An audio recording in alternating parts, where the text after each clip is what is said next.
ఏంటి ఎట్లా ఉండబోతుందన్న Jubilee Hills by elections ఎవరికి వారు చెప్పుకుంటున్నారు మేము గెలుస్తామంటూ మేము గెలుస్తామని. సో మీరు ఏం చూస్తున్నారు జూబ్లీహిల్స్లో ఎట్లా అనిపిస్తుంది? జూబ్లీస్లో ఖచ్చితంగా బీఆర్ఎస్ పార్టీ గెలుస్తుంది, గెలవాలని చెప్పి కూడా కోరుకుంటున్నాము.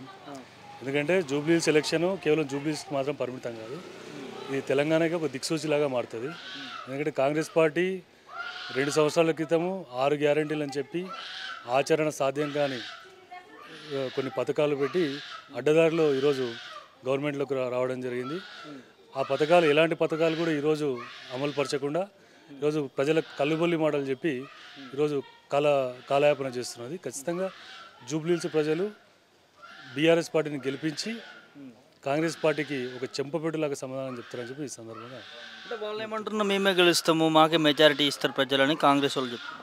కేవలం కాంగ్రెస్ పార్టీది మేకపోతు గంభీరం తప్పిస్తే నిజంగా పాలనా పరంగా వాళ్ళు మంచిగా చేసినట్టయితే వాళ్ళు చెప్పుకోవాల్సిన అవసరం లేదు. జనాలకించే కాంగ్రెస్ పార్టీ కోటేయాలని చెప్పి వస్తుంది.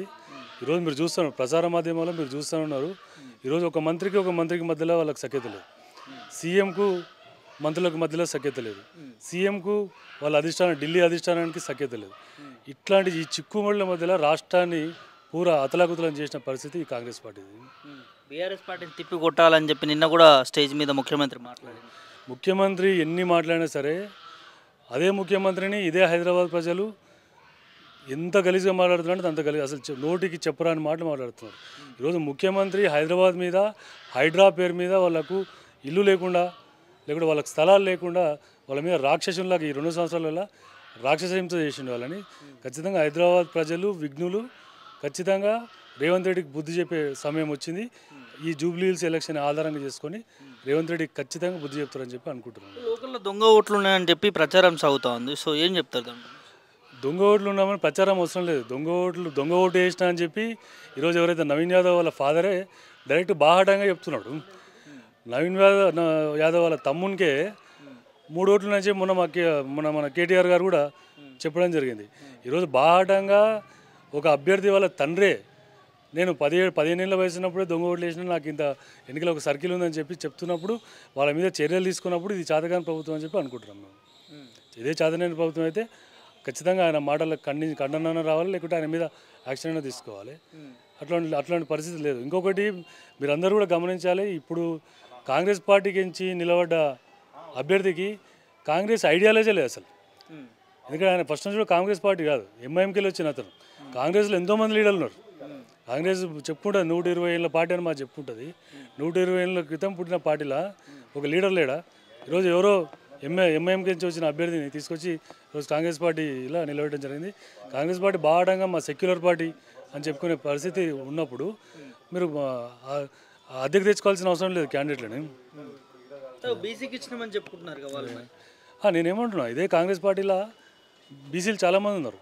అంతకంటే ముందు బీసీలకు 42% ఇస్తా అని చెప్పి బీసీలకు గొంతు కోసిన పార్టీ కూడా కాంగ్రెస్ పార్టీ. బీసీలలో ఈరోజు 9th షెడ్యూల్లో పెట్టాలని తెలుసు, రేవంత్ రెడ్డి గారికి తెలుసు. భారత రాజ్యాంగం ప్రకారము బీసీలకు ఎట్లాంటి వెసులుబాటు కల్పించాలో కూడా తెలుసు. అన్నీ తెలిసి కూడా ఈరోజు ఢిల్లీ వరకు ఆ ఫైల్ తీసుకెళ్ళి అక్కడ బీసీలను ఒక రకంగా అవమానించిన పార్టీ ఏదైనా ఉందంటే రేవంత్ రెడ్డి ప్రభుత్వం, ఈ కాంగ్రెస్ ప్రభుత్వం కూడా. బీసీలకు మేము ఇది చేస్తున్నాం అది చేస్తున్నాం, మేమే చట్టబద్ధత తీసుకొచ్చడానికి చాలా కృషి చేస్తున్నాం అంటున్నాం. చేయమనే చెప్తున్నాం మేము కూడా, యాజ్ ఎ బీసీగా నేను కూడా చేయమనే చెప్తున్నాం. ఇది చేస్తా అని చెప్పి కళ్ళబొల్లి మాటలు చెప్పి బీసీలను ఇన్సల్ట్ చేసే విధంగా కాకుండా నువ్వు చట్టపరంగా నువ్వు బీసీలకు ఏమేమి కావాలో రాజ్యాంగబద్ధంగా నువ్వు ఫైల్ తయారు చేసి అందరు ఆమోదం పొందించి ఈరోజు నువ్వు పార్లమెంట్లో ఆ బిల్లు పాస్ చేస్తే నువ్వు చేసినట్టయితే. గతంలో తమిళనాడు ప్రభుత్వం చేసింది అట్లే. ఎందుకోసం చేసింది? వాళ్ళకి బీసీల మీద అభిమానం ఉంది కాబట్టి చేసింది. ఈరోజు నీకు పార్లమెంట్లో నీ బలం లేదు, అది నీకు తెలుసు. నువ్వు బీజేపీతో సఖ్యగా లేదు. ఇంకోటి ఇక్కడ బీజేపీ పార్టీ కూడా బీసీలను అడ్డం గొంతు కోసి పడేసి ఇట్లా ఈ 2 నేషనల్ పార్టీలు కాంగ్రెస్ కానీ బీజేపీ కానీ తెలంగాణకు పట్టిన దరిద్రం అని చెప్పి నేను ఈ సందర్భంగా మీకు తెలియజేసుకుంటాను. తెలంగాణ ప్రజలు, హైదరాబాద్ ప్రజలు కూడా ఒకటి గమనించాలి, మనకు ఢిల్లీ పార్టీలు ఏం అవసరం లేదు, కేవలం గల్లీ పార్టీలు, కేసీఆర్ ప్రభుత్వం లేకుంటే కేటీఆర్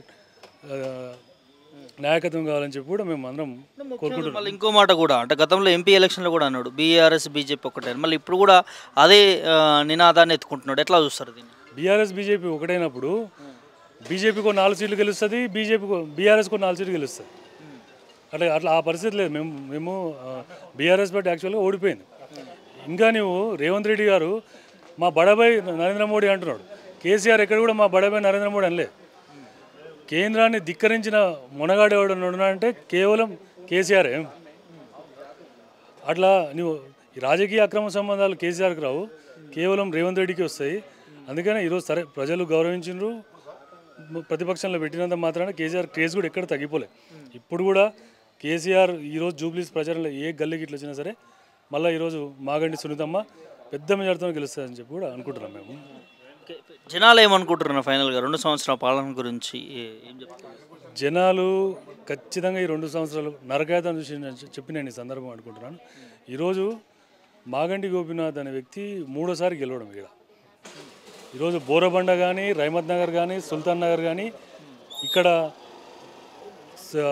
త్రాగునీటి సౌకర్యం కానీ, అండర్ గ్రౌండ్ డ్రైనేజ్ కానీ, ఫంక్షన్ హాల్ కానీ, పిల్లలకు జిఎంసీ తరఫున గ్రౌండ్లు కానీ ప్రతిదీ గోపీనాథ్ ఆధ్వర్యంలో జరిగింది ఇక్కడ. ప్రజలు కూడా మళ్ళీ ఒకసారి మా ఎమ్మెల్యే గారు చనిపోయిన బాధలు ఉన్నారు.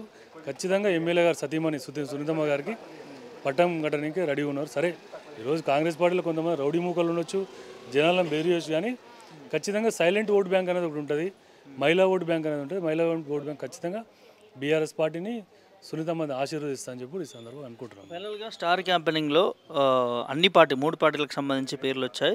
ముఖ్యంగా బీఆర్ఎస్ పార్టీలో కేసీఆర్ పేరు వినిపిస్తూ ఉంది. ప్రచారానికి రాబోతా ఉన్నారు, వస్తే ఎట్లా ఉంటుంది? ఖచ్చితంగా రావాలనే కోరుకుంటున్నాం. ఏ మామూలు తెలంగాణ వ్యక్తి అయినా, ఎందుకంటే ఈరోజు కేసీఆర్ని ప్రతి ఒక్కరు కూడా తెలంగాణ పితామహుడు అనుకుంటున్నాం. ఏమన్నా ఈ మధ్యలో కేసీఆర్ని సోషల్ మీడియాలో తప్పిస్తే ఎక్కడ చూడలేదు. కేసీఆర్ బయటికి రావాలి, ప్రచారం చేయాలనే కుతూహలం ఒక తెలంగాణ బిడ్డగా ప్రతి ఒక్కరికి ఉంటుంది, ఉండాలి కూడా. కేసీఆర్ ఖచ్చితంగా ఉంటుందని అనుకుంటున్నాం. ఇప్పటికే కనిపిస్తలేదు. ఈరోజు బాబుని చూసి బల్బు అనుకున్నట్లు కాంగ్రెస్ పార్టీ అనుకుంటుంది. ఈరోజు చేసిన సేవా కార్యక్రమాలు, చేసిన పనులు గెలిపిస్తాయని చెప్పి బీఆర్ఎస్ కార్యకర్త లేకుంటే ఇక్కడ ఉన్న ప్రజలు అనుకుంటున్నారు. కేవలం ఈరోజు కాంగ్రెస్ పార్టీది వాపును చూసి బలిపే. ఇంకొకటి కూడా నేను ఈ సందర్భంగా మీ మీడియా ముఖంగా చెప్తున్నాను. అసెంబ్లీ అంటే దేవాలయం. ఏ రాష్ట్రానికైనా సరే దేవాలయం తర్వాత దేవాలయంలో కొలుస్తామంటే అది అసెంబ్లీనే కొలుస్తాం మనం. అసెంబ్లీకి ఎవరు వెళ్తారంటే క్లీన్ చీట్ ఉన్న వ్యక్తులు, ప్రజలలో సఖ్యత ఉన్న వ్యక్తులు, ప్రజలతో మమేకమై మంచి మెజార్టీతో గెలిచే వ్యక్తులు వెళ్తారు. ఈరోజు రౌడీ కార్యకలాపాల్లో పాల్గొని లేకుంటే బెదిరించి లేకుంటే ఇంకేదో చేసి నేను అసెంబ్లీకి వెళ్తా అంటే ఏ చదువుకున్న అభ్యర్థి కూడా ఒప్పుకోడు. నేను అనుకుంటున్నా, అది నా వ్యక్తిగత అభిప్రాయం.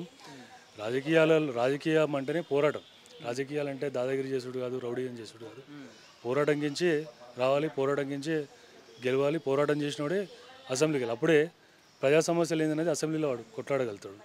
ఇలా కాకుండా షార్ట్కట్లో నాయనోళ్ళ పేర్లు చెప్పుకొని, తాతోళ్ళ పేర్లు చెప్పుకొని నేను అసెంబ్లీకి వెళ్ళిన తర్వాత ప్రజలు నెత్తి మీద కూర్చుంటా, నేను చెలాయిస్తా అంటే జనరల్గా నాలాంటి చదువుకున్న వ్యక్తి మాత్రం ఒప్పుకోడని మీకు తెలియజేస్తున్నాను. ఓటర్లు చూస్ చేసుకున్న విషయంలో మంచి నాయకుని చూస్ చేసుకోమంటారు. తప్పకుండా నేను ఇదే విషయం మీ ద్వారా నేను ప్రజలకు తెలియజేసుకుంటున్నాను. ఈరోజు చాలామంది అంటారు సునీతమ్మకు ఎక్స్పీరియన్స్ లేదు, లేకుంటే అనుభవం లేదు, లేకుంటే ఒక మహిళామూర్తి అంటారు. కానీ ఖచ్చితంగా మహిళల ఒక శక్తి దాగుంటుంది.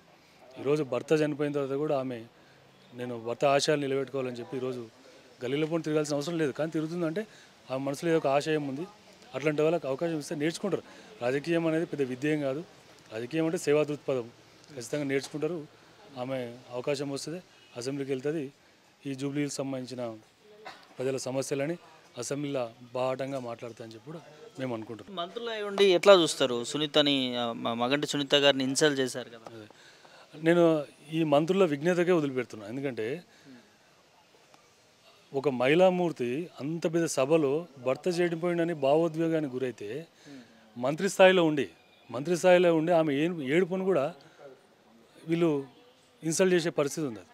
గతంలో కూడా కాంగ్రెస్ పార్టీ ఏం చేసిందంటే ఈ మహిళల పట్ల వివక్ష అనుకోండి, లేకుంటే మహిళలకు చెప్పి మాట తప్పడం అనుకోండి, మహిళలకు మహాలక్ష్మి పథకం కింద 2500 రూపాయలు ఇస్తున్నది. అప్పుడు కూడా అట్లే మాట తప్పింది. అట్లా 6 గ్యారెంటీలో అన్ని మాటలు తప్పింది. మహిళలని ఇంద్రం ఇల్లు ఇస్తున్నారు, ఇంకోటి అట్లా మాట తప్పింది. మహిళల పట్ల ఎలాంటి చిత్తశుద్ధి లేదు. ఫస్ట్ ఆఫ్ ఆల్ మహిళలకు ఎలాంటి అవకాశాలు కూడా కల్పించలేని పార్టీ ఈ కాంగ్రెస్ పార్టీ. ఒక మంత్రి స్థాయిలో ఉండి ఈరోజు ఒక ఎమ్మెల్యే అభ్యర్థి దివంగత నేత మాగంటి గోపీనాథ్ వాళ్ళ సతీమణి ఏడుస్తే దాన్ని రాజకీయం చేయాల్సిన దుస్థితి కాంగ్రెస్ పార్టీకి వచ్చిందని తమరిదాలు నేను తెలియజేసుకుంటున్నాను. ఇట్లాంటి పరిస్థితులు మారాలి.